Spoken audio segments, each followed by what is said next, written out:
Hello mga kaibigan, maligayang pagdating sa aking channel.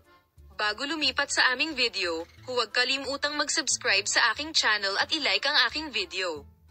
Isang masaya punong pagtatagpo ang naganap sa Gizem sa baybayin ng Turkesa na tubig. Ang mga sikat na aktor ng Turkey na sina Tugba Büyüküstün at Engin Akyurek ay nakita sa kumikinang na kapaligiran ng Miami at ginulat nila ang kanilang mga tagahanga. Ngunit ang pagtatagpo ba na ito ay nagkataon lamang o bahagi ng isang lihim na pagtakas? Narito ang mga detalye.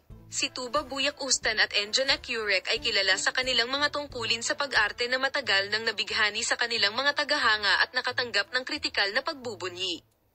Gayunpaman, kamakailan lamang ay nagkaroon ng isang maalamat na pagliko sa buhay ng duo. Ito ay isang bagay ng pag-usisa kung ano ang kanyang binalak para sa interior na ito, na makikita sa lens ng paparazzi sa maraming mga beach. Naganap ang insidente sa sikat na lugar sa South Beach ng Miami.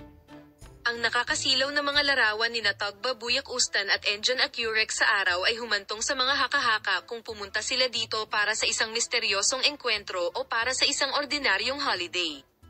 Ngunit ang katotohanan ay mas malalim na nakatago. Ang mga lihim na pagtakas ay nagbunsod ng mga alingawngaw. Di umano, nakipagkita sila kay Tuba Büyüküstün sa banayad na paraan, na nakatakas sa kanyang abalang schedule sa trabaho. Ang kanilang madalas na pagkakasangkot sa parehong mga proyekto ay nangangahulugan na ang kanilang mga pribadong buhay ay nasa kamera din. Ngunit ang pagpupulong sa Miami ay higit pa sa isang simpleng paglayas.